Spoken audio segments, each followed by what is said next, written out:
Notre Père éternel, toi qui as tout créé, Dieu tout-puissant, c'est par ton Saint-Esprit que Jésus fut conçu, Christ notre Sauveur.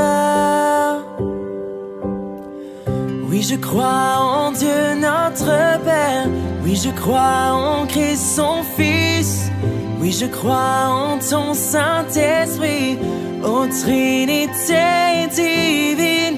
Oui, je crois à la résurrection, que nous vivrons à jamais. Car oui, je crois dans le nom de Jésus.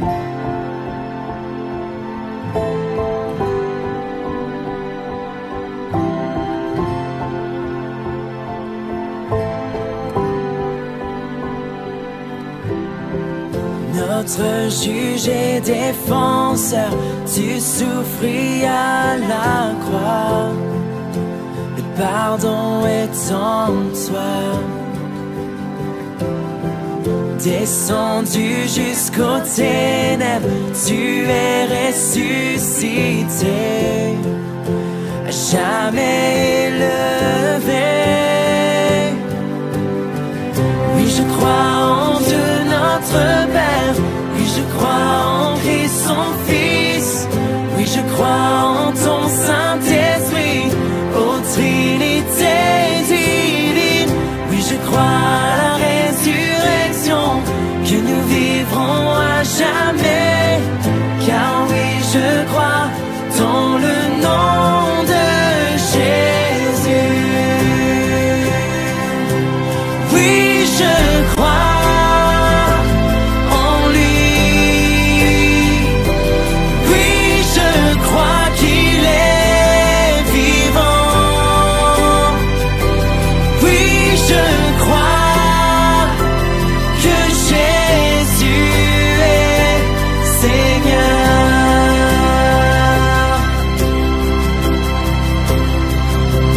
Oui, je crois en lui. Oui, je crois qu'il est vivant. Oui, je crois que Jésus est Seigneur.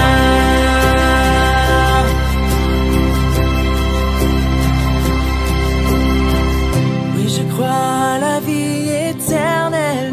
Je crois que d'une vierge il est né. Je crois à la communion des saints et en ta sainte Église.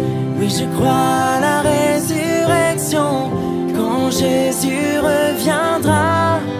Car oui, je crois dans le nom de Jésus.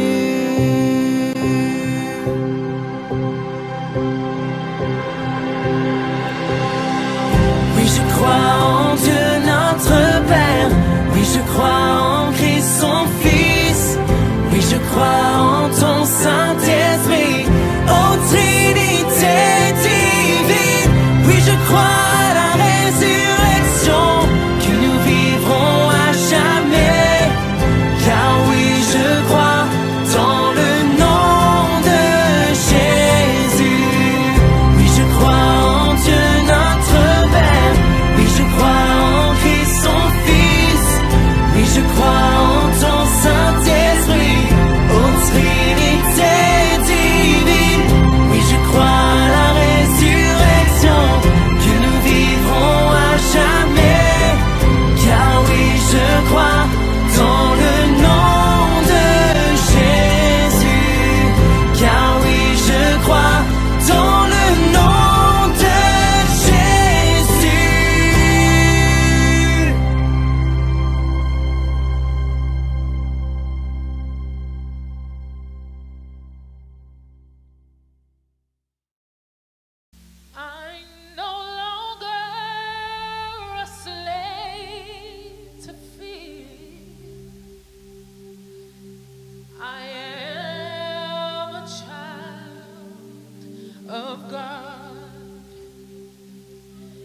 I'm no longer a slave to fear.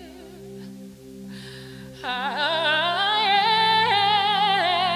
am a child of God.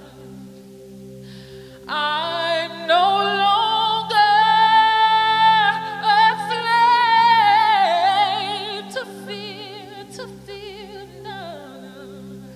I am a child of God. Tu m'as ébloui par tes mélodies.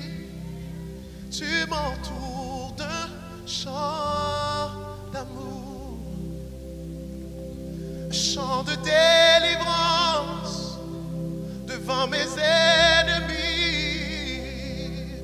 Toutes mes craintes s'enfuient. Tu m'as ébloui par tes mélodies et tu m'entoures d'un chant d'amour, un chant de délivrance devant mes ennemis. Et maintenant, toutes mes craintes s'enfuient. Elles sont venues par un chemin, elles vont s'enfuir par 7 chemins. Toutes mes craintes s'enfuient. Dépression, tu t'en vas maintenant dans le nom de Jésus. Toutes mes craintes s'enfuient. J'ai dit, toutes mes craintes s'enfuient. Au nom de Jésus. Toutes mes craintes s'enfuient. Je ne suis plus esclave de la peur, parce que je suis l'enfant de Dieu. Comment? Je ne suis plus esclave.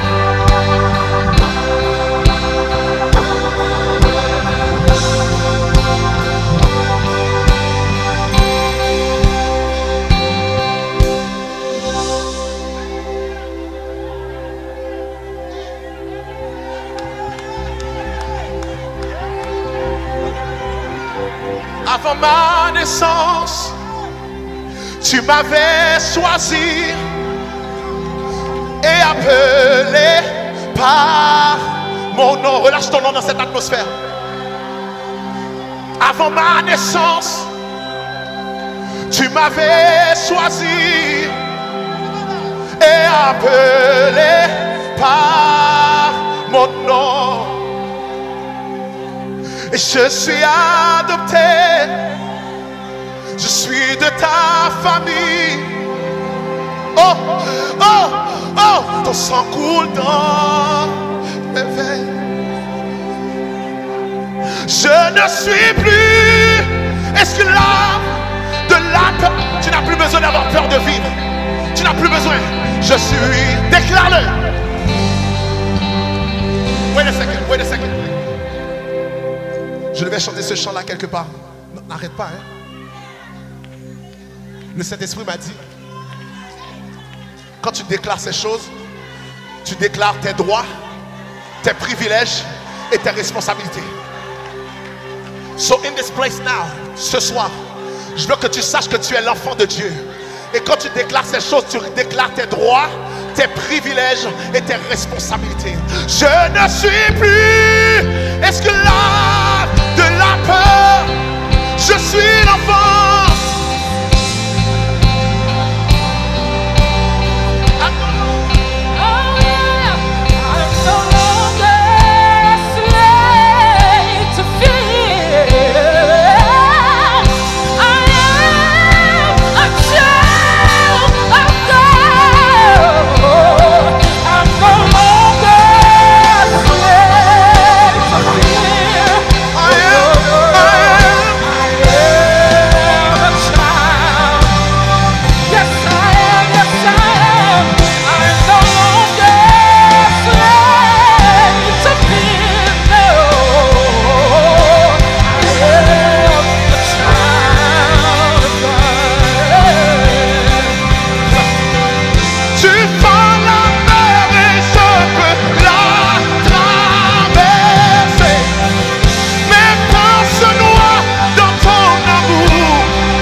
t'avait choisi et appelé par ton nom.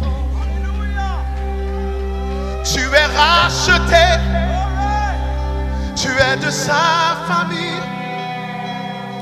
Son sang coule dans tes veines.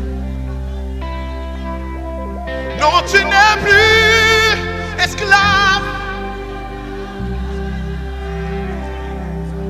car tu es. Can we let them sing it? Let them sing it. Je ne.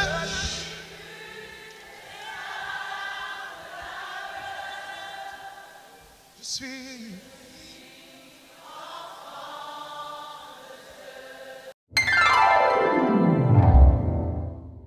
Bonsoir chers amis, bienvenue sur notre diffusion, l'une de nos diffusions hebdomadaires proposées par le Centre évangélique Voironnais. Je rappelle que ces diffusions ont lieu les lundis, mercredis, vendredis sur notre chaîne YouTube et c'est toujours un plaisir pour moi d'avoir ce petit moment d'entretien avec vous que je ne vois pas, que je perçois de l'autre côté de mon écran. Et avec le plaisir de vous faire connaître non pas mon savoir, mais ce que l'Évangile, la parole de Dieu, nous amène de sympathique, de frais, de réel, de vrai.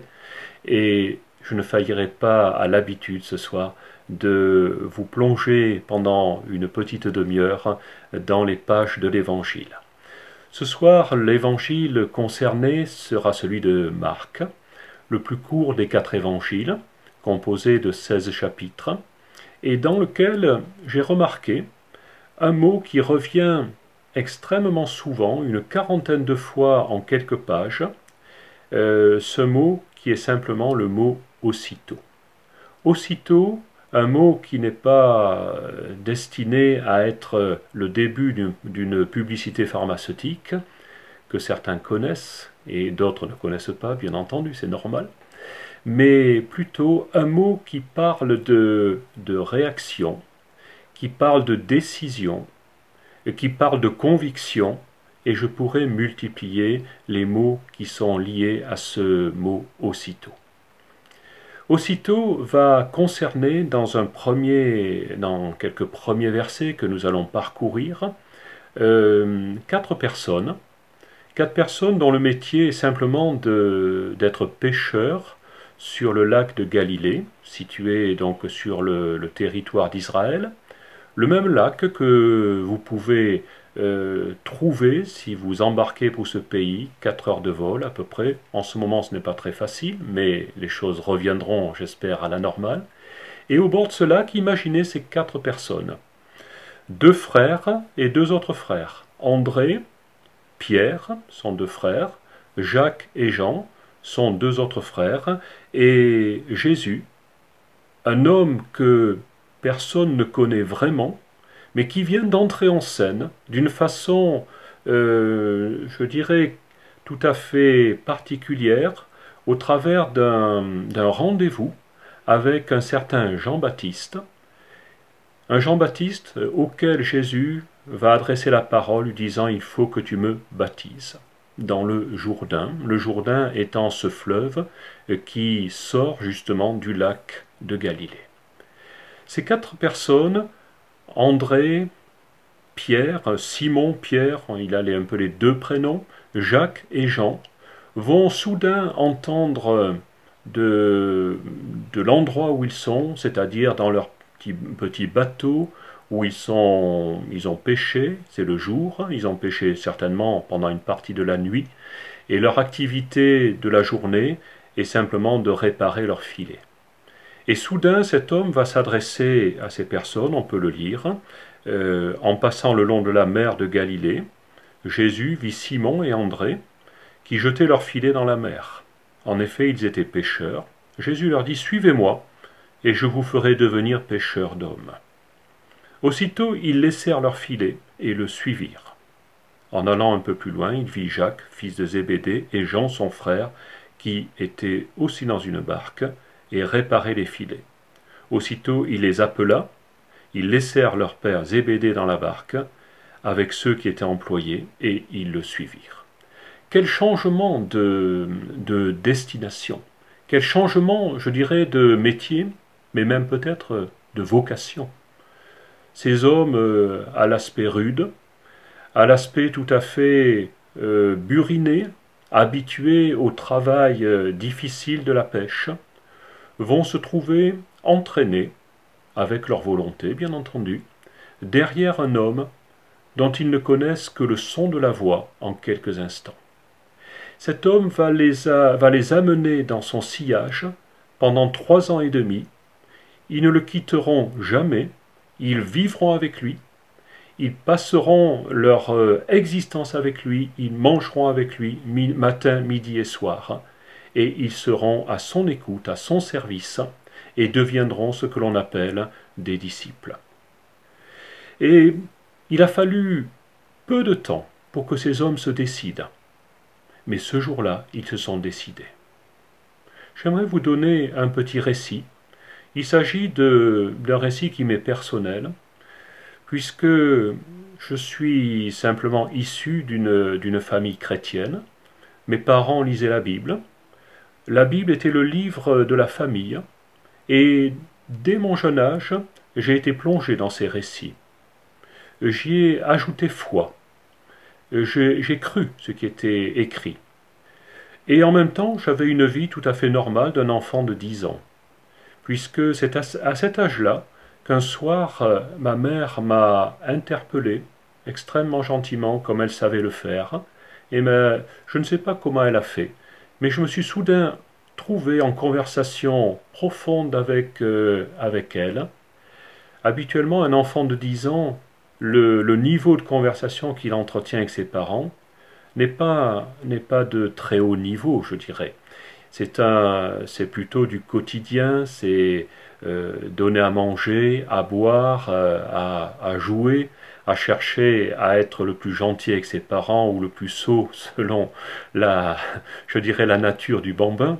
Mais ce jour-là, il s'agissait d'une conversation qui était sérieuse, qui me plaçait devant un choix. Étant enfant, j'avais grandi dans la foi chrétienne, mais je n'étais pas du tout un enfant qui avait décidé, comme ces 4 hommes, de suivre Jésus. Je n'étais pas pêcheur, je ne pêchais pas de poissons, j'étais simplement un enfant. Mais ce jour-là, eh bien, les choses sont arrivées à un moment où ma mère, ma chère maman, qui n'est plus de ce monde maintenant, mais qui a fait là une œuvre, je dirais, incontournable et inoubliable. Et elle m'a simplement conduit jusqu'à ce Jésus que je n'ai pas pu toucher physiquement. Mais je vous assure qu'il était aussi réel dans la pièce que peut l'être quelqu'un qui est assis à côté de vous et qui est en train de vous parler. Et ce soir-là, au travers des propos de ma mère, eh bien, j'ai clairement entendu la voix de Jésus qui me disait « Suis-moi ». Et ce soir-là, j'ai accepté de le suivre. Peut-être certains diront, n'est-ce pas un petit peu jeune? N'y a-t-il pas eu une influence? Écoutez, ça dure encore, bien des années plus tard, bien des décennies plus tard. Donc il faut penser, croire qu'après tout, c'était une conversation qui avait sa valeur. Et elle avait sa valeur. Et ce jour-là, eh bien, aussitôt, je me suis décidé. Aussitôt, je me suis engagé à la suite de ce Jésus. Et ce soir, mon appel, il est tout simple. Il est simplement pour vous dire, vous pouvez faire exactement la même chose.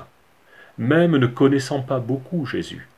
Mais si vous avez écouté depuis quelques semaines les propos qui sont tenus au travers que vous percevez sur votre écran, eh bien vous pouvez vous apercevoir que notre intention n'est pas de faire du nombre ni des prosélytes, mais simplement de vous dire que Jésus est en mesure de venir en aide à votre famille, à vous-même, est en mesure de changer votre vie, comme il a changé la vie de ces 4 hommes.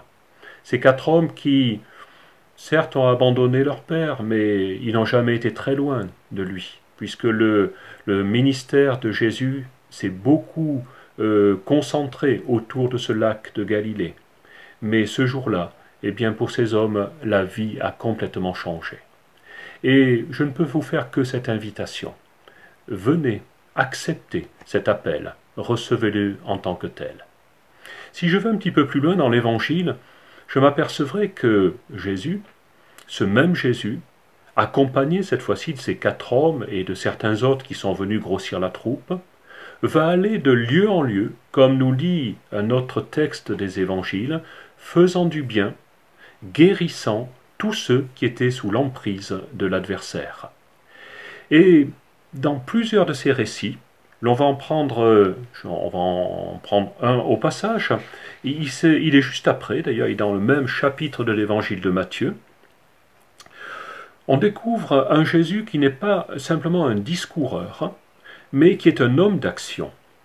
Et si je lis dans l'Évangile de Marc, toujours chapitre 1er et au verset 29, ces 4 hommes qui viennent de s'engager à la suite de Jésus vont se rendre à la maison de Simon et d'André, donc les 2 premiers frères.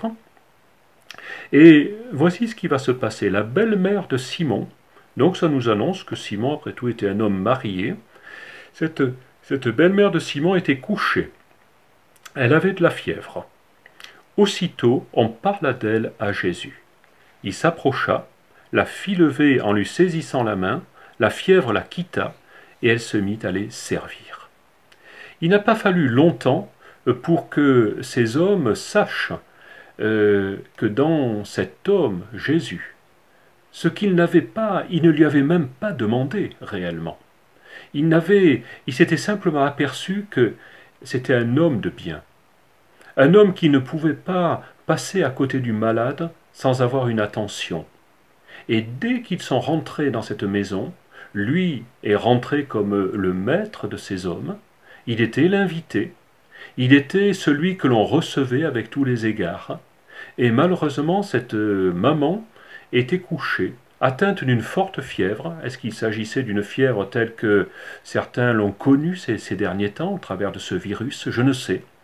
Mais ce qui est certain, c'est qu'on a parlé d'elle à Jésus. Et aussitôt, Jésus s'est approché d'elle, a touché la main de cette personne, l'a fait lever, la fièvre a disparu, et cette maman a pu se mettre au service de ces 4 gaillards, plus de ce Jésus qu'elle ne connaissait même pas, et ainsi elle a pu les servir. Aujourd'hui, je voudrais vous donner cet aspect de Jésus. C'est celui à qui vous pouvez parler de toutes les difficultés qui sont les vôtres. Et lui demander avec simplicité, viens m'aider dans cette situation. Quelqu'un proche de vous est peut-être malade, eh bien vous pouvez aujourd'hui vous adresser à Jésus avec simplicité, lui dire Jésus, viens guérir mon mari, ma femme, mon enfant, mon ami, mon voisin, ma voisine, je ne sais. Peut-être connaissez-vous quelqu'un en disant mais ce que j'entends ce soir me parle. Et effectivement, je voudrais prier pour cette personne. Alors faites-le en toute simplicité. Si ce que je suis en train de vous dire vous interpelle par rapport à cette personne que vous connaissez, qui a une difficulté, peut-être de la maladie, mais peut-être une autre difficulté, peut-être une recherche d'emploi, je ne sais, peut-être un problème dans son foyer, alors vous avez la possibilité de vous adresser à Jésus et de lui dire « Interviens dans cette situation » et il le fera. Je voudrais qu'on s'interrompe pendant quelques instants. J'espère que je pourrai vous trouver, et je vais faire tout mon possible pour vous trouver un chant qui vous amène sur le bord du lac de Galilée. Ainsi, vous pourrez vous en faire une impression. Peut-être les paroles ne seront pas en français, je m'en excuse par avance, je ne sais pas encore ce que je vais vous proposer, mais je vous assure que vous aurez des paysages qui seront magnifiques. Et je vous invite à me suivre sur le bord de ce lac de Galilée. À tout à l'heure.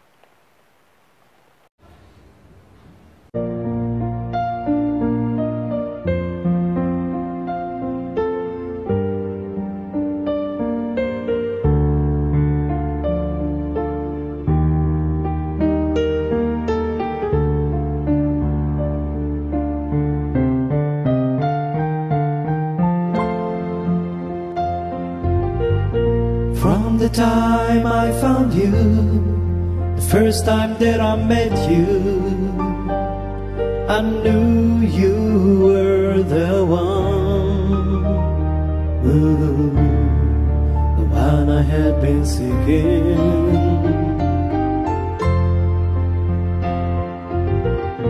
Mighty God El Shaddai, living King who reigns on high, the lover of my soul. In you I found my healing. I love you, Lord, I worship you, I will live before you. Oh, hallelujah, for the wonders that you do. I praise your name, oh Lord. You are my rock of ages, my salvation. Oh Lord, I found my rest in you. I love you, Lord, I worship you, I will live before you. Oh, hallelujah, for the wonders that you do. I praise your name, oh Lord. You are my rock of ages, my salvation. Oh Lord, I found my rest in you. Lord, my rest in you. Rebonjour chers amis, nous nous retrouvons à la suite de cette première partie. Et peut-être avez-vous eu le temps pendant ce chant, en regardant ces paysages, je dirais autour de ces paysages lacustres, de penser à une personne de votre entourage qui a besoin de Jésus. Je ne vais pas vous dire de prier n'importe comment, mais comme je le dis souvent, priez dans le sens de ce que vous pouvez croire. Si les paroles que vous venez d'entendre tout à l'heure vous ont interpellé, eh bien, allez dans ce sens-là. Croyez que Jésus est capable de faire ce que vous pouvez croire. Ne demandez pas quelque chose que vous ne pouvez pas croire, mais demandez quelque chose que vous pouvez croire. Et pour appuyer mes propos, je voudrais vous amener un petit peu plus loin dans l'évangile de Marc, toujours. Nous sommes toujours avec nos petits aussitôt ce soir. Et voici que nous sommes noyés au milieu d'une foule qui presse Jésus de près. Il n'y a pas de distanciation sociale ou physique ce jour-là, mais cette foule est en train de presser ce Jésus, tellement elle est avide d'entendre ses paroles, et tellement elle est avide de voir tous les problèmes qu'elle va apporter à Jésus et qui vont trouver leur solution.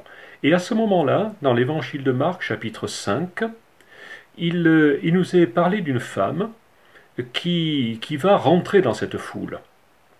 Et cette femme était atteinte d'une perte de sang depuis 12 ans. Nous trouvons cela, Marc chapitre 5, verset 25. Cette femme avait beaucoup souffert entre les mains de plusieurs médecins. Elle avait dépensé tout ce qu'elle possédait, sans en tirer aucun avantage. Au contraire, son état avait plutôt empiré. Ayant entendu parler de Jésus, elle vint dans la foule par derrière et toucha son vêtement. Car elle disait, si je puis seulement toucher son vêtement, je serai guérie. Au même instant, la perte de sang s'arrêta et elle sentit dans son corps qu'elle était guérie de son mal. Jésus ressentit aussitôt en lui-même qu'une force était sortie de lui. Il se retourna au milieu de la foule et dit « Qui a touché mes vêtements ?» Donc on pourrait continuer, c'est très intéressant de lire la suite. Nous sommes en présence d'une personne qui est désespérée. Désespérée et en même temps solitaire. Depuis 12 ans, elle est en train de lutter avec ses problèmes d'hémorragie. Rien ne peut la guérir. Elle a dépensé tout son argent, tout ce qu'elle possédait. Toutes ses économies sont parties dans la recherche d'un soulagement qui n'est jamais venu. Et ce jour-là, l'occasion est là. Ce fameux Jésus dont on commence à parler en bien, qui va, comme je l'ai déjà dit tout à l'heure, de lieu en lieu faisant du bien, il passe justement devant sa maison. Cette femme va s'engager dans cette foule. Si les hommes, les femmes qui sont autour d'elle savaient ce dont elle souffre, elle n'aurait peut-être pas pu s'approcher, car elle était considérée comme impure. Par contre, elle va se glisser furtivement dans cette foule et soudain se trouver juste à côté de celui dont elle a entendu parler. Jésus est là ce jour-là. Et dans sa pensée, elle va imaginer un stratagème, se disant si je peux seulement toucher le bord du vêtement de cet homme qu'on considère comme un saint, je serai guéri. Cette pensée va s'installer en elle et elle ne va pas lâcher sa pensée. Elle va s'approcher sans que personne ne s'aperçoive de sa présence, se disant ça ne se passera que à mon niveau. Je serai seul à recevoir ce que je suis venu chercher. Personne ne s'en apercevra. Mais au moment précis où elle touche le vêtement de Jésus, Jésus s'en aperçoit. Non seulement il s'en aperçoit, mais il l'appelle. Il va dire « Qui m'a touché ? Que s'est-il passé ? J'ai senti en moi-même qu'il se passait quelque chose, qu'il y avait une transmission de puissance entre mon corps, ma personne et quelqu'un que je ne connais pas. Qui est cette personne ? Jésus ne veut pas mettre cette femme en difficulté ni mal à l'aise, mais il veut lui parler. Il veut s'adresser à elle. Il ne veut pas simplement être celui qui aura donné quelque chose, mais il sait qu'en un instant, en un aussitôt, il s'est passé un miracle. Quelque chose a changé pour quelqu'un qu'il ne connaît pas, mais qui va bientôt connaître. Et cette femme s'approche, peut-être même à genoux devant lui, tremblante, disant « c'est moi ». Mais je ne voulais pas que quiconque le sache. Et Jésus, à ce moment-là, se retourne vers elle et va lui dire un petit peu plus loin, au verset 34, Jésus lui dit « Ma fille, quelle affection! Ta foi t'a sauvée, t'a guérie, va en paix et sois guérie de ton mal. » Sous-entendu que cela ne reviendra plus jamais. Ça ne sera pas un épiphénomène, ça ne sera pas quelque chose de passager, ça sera durable. Tu es définitivement guéri. Ce soir, ce passage me touche. J'espère qu'il vous touche aussi. Peut-être vous, devant votre écran, êtes-vous dans la maladie, dans la difficulté. S'agit-il d'hémorragie ou d'autre chose, d'un mal que vous ne pouvez pas vaincre, qui est là, qui vous obsède, de pensées qui vous troublent, d'inquiétude. Simplement, vous dites « Comment vais-je faire ?» Alors, ce soir, je vous appelle à faire la même chose que cette femme. Réalisez que vous pouvez venir vers ce même Jésus. Vous n'allez pas le toucher physiquement, je le sais. Vous n'êtes pas au bord du lac de Galilée non plus. Vous n'êtes pas, disons, dans une situation d'une immense foule qui vient presser ce rabbi Jésus de Nazareth. Mais par contre, vous êtes en sa présence, au travers des propos que je suis en train de vous tenir, au travers surtout et avant tout de ce que nous voulons de lire dans cet évangile selon saint Marc. Et vous êtes à même de faire la même démarche. Quelle va être cette démarche? Une démarche qui peut être très imagée. Si seulement je peux m'adresser à lui de telle façon, si seulement je peux rencontrer quelqu'un sur ma route qui va me porter secours, qui va venir à ma rencontre, eh bien je pense que je pourrais être guéri. Si ces paroles vous amènent à croire, eh bien j'ai également envie de vous dire que vous pouvez nous rejoindre si vous êtes de la région du Voironnais. Nous avons des cultes tous les dimanches matins, 9h30, au 46 rue du Faubourg Sermorant. Vous pouvez nous rejoindre. C'est peut-être la façon dont vous pouvez approcher Jésus. Et ce sera avec plaisir que nous vous accueillerons. Et vous pouvez également dans votre cuisine, dans votre salon, où que vous soyez, dans votre voiture peut-être, dans votre bureau. Vous savez, je vais vous donner une façon de faire qui n'est pas très académique ni orthodoxe.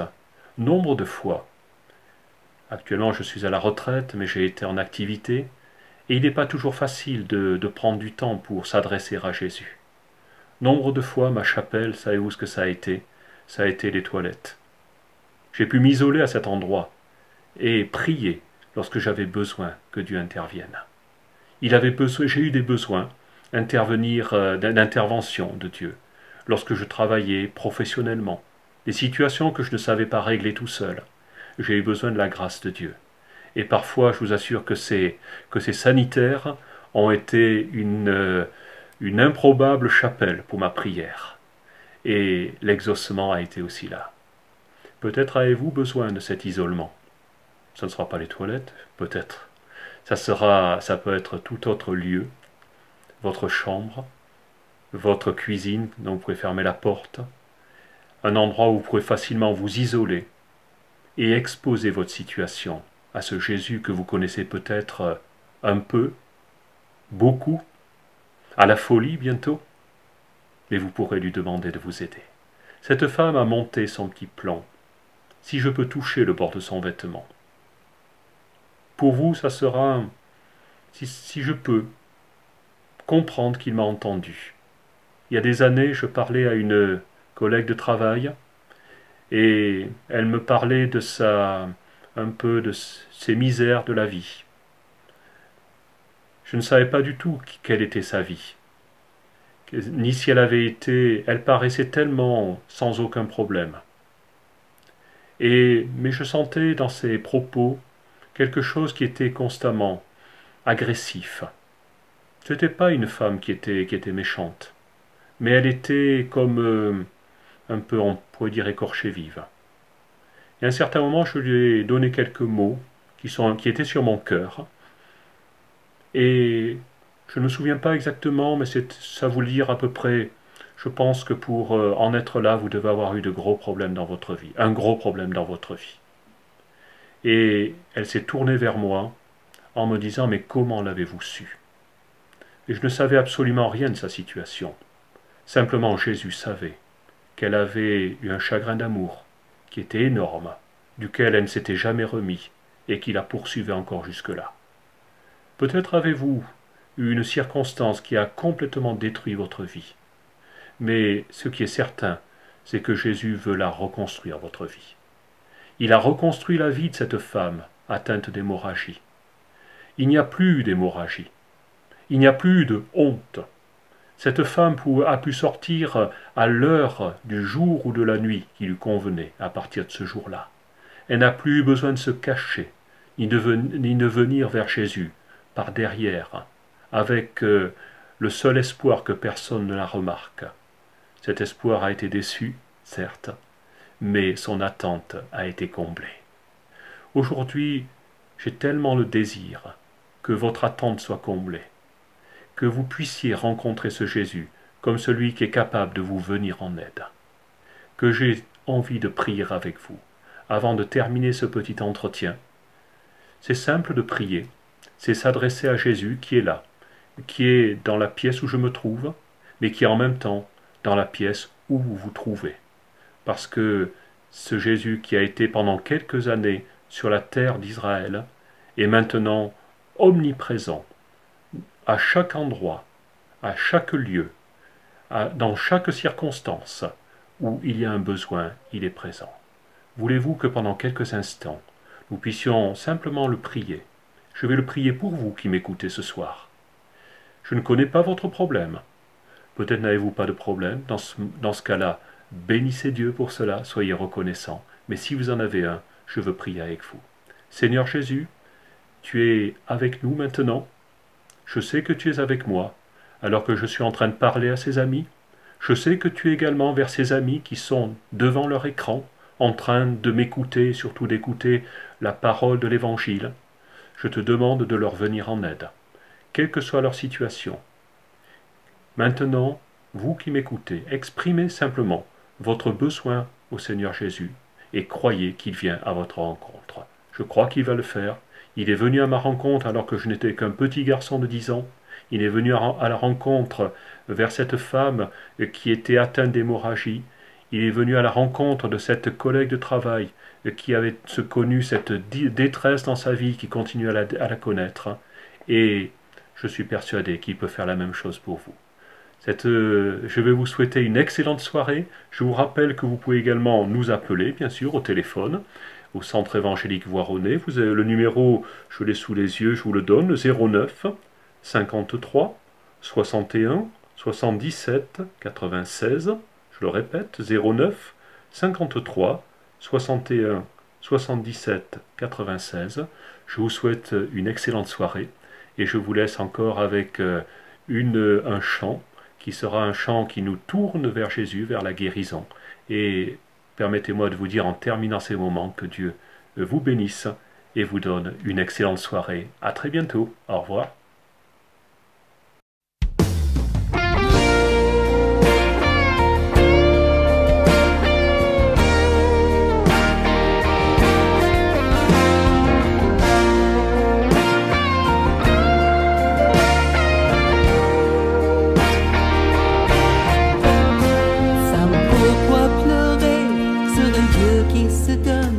Il se retourne vers toi et s'étonne.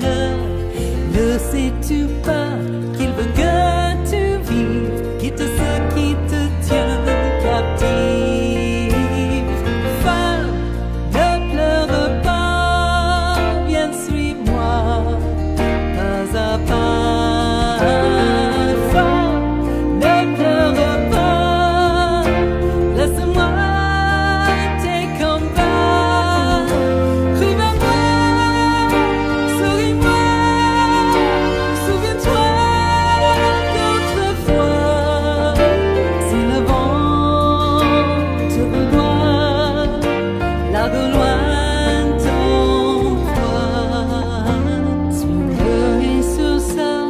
Dépose tes fardeaux, ne crois pas qu'il t'abandonne trop tôt. Son verbe te parcourt et plante la semence d'une pluie de printemps devance. Femme, ne pleure pas, viens, suis-moi, pas à pas.